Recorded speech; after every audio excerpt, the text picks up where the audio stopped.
Good morning my YouTube family, কেমন আছো? আশা করছি ভীষণ ভালো আছো। আমিও মোটামুটি ভালো আছি। সকালবেলা সবার ফার্স্টের কাজটা সেরে নিলাম, সেটা হচ্ছে ফ্রেশন আপ হওয়া। তো সকাল সকাল দেখো বর্মশাই বাজারে চলে গিয়েছিল, কত রকমের ফল ফুল সমস্ত কিছু নিয়ে এসেছে। তার কারণ আজকে ছিল চৈত্র মাসের দ্বিতীয় সোমবার, তো আমার ছিল উপোস, তো সেই জন্য। আর এই দেখো একটা এত বড় ফুল আমার পুরো হাতের সাইজে। তো এটাই আজকে আমি আমার বাবা মহাদেবকে অর্পণ করেছিলাম। আর এই যে পানগুলো ইচ্ছে হলো একটু এইভাবে সাজিয়ে বাবাকে তার উপর বসাবো, তো সেইভাবে একটু সাজিয়ে নিয়েছিলাম। কেমন হয়েছে জানাবে। আর সবার ফার্স্টে কিন্তু বাবাকে স্নান অভিষেক করিয়েছিলাম পঞ্চামৃত দিয়ে। তো দেন তারপরে দেখো সবার ফার্স্টে আমি আমার নিজের মতন করে যেটুকু পেরেছি সাজিয়ে গুছিয়ে ভগবানকে পুজো দিয়েছি। প্রতিদিনই সাজিয়ে গুছিয়ে দেওয়ার চেষ্টা করি, আর উপোস হলে একটু বেশিই আরও হয়ে যায় সাজানো গোছানোটা। তো সেটাই আমার নিজের সাধ্যমতো আমি চেষ্টা করেছি। আর এমনিতেই সকাল সকাল উঠে পুজো আশ্রা দিই, আর যেদিনকে উপোস থাকে সেদিন একটু বেশিই তাড়া থাকে, আরও তাড়াতাড়ি হতে হয়। আর যেহেতু সারা বছর আমাদের সোমবার নিরামিষ, তো বড়মশাইয়ের জন্যও তেমন কোনো চিন্তা লাগে না।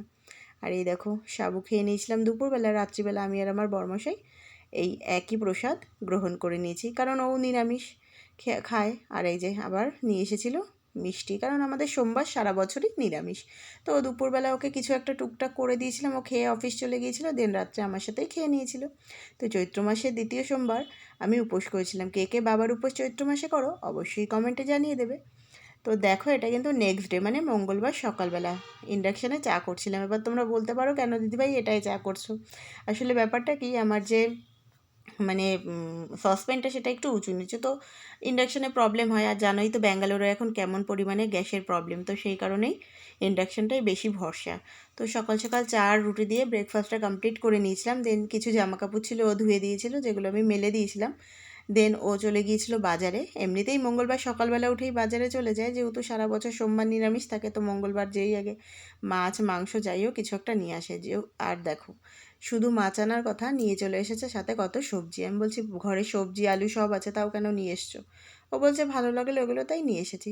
দেন তারপর ও মাছটা ভাজা করে রেখে, আর আমি আলু সেদ্ধ দিয়ে দিয়েছিলাম, ও 2 পিস মাছ ভাজা দিয়ে আলু সেদ্ধ দিয়ে খেয়ে চলে গেছে অফিসে, যেহেতু লেট হয়ে যাচ্ছে রান্না করতে। দেন তারপরে বাদবাকি রান্নাটা আমি কমপ্লিট করে নিয়েছিলাম।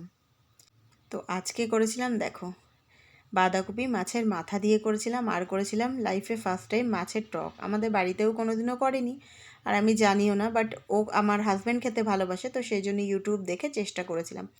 বাট হয়েছে, ভালোই হয়েছে বলেছে হাজব্যান্ড। তো কোনো কিছু ওর জন্য রান্না করলে যদি ওর ভালো লাগে, আরও বেশি ভালো লাগে মানে আমার সেটাতে, তো আরও ইচ্ছে করে যে আরও রান্না করে দিই আর কি। তো যাই হোক দেখো, দেন বিকেলবেলা কিন্তু ঘুম থেকে উঠে একটু মানে ব্যালকনিতে ছাদে হাঁটাহাঁটি করছিলাম। দেন সন্ধ্যেবেলা ও এসেছিলো, উপমা বানিয়ে নিয়েছিলাম। তো আজকের ব্লগটা এখানেই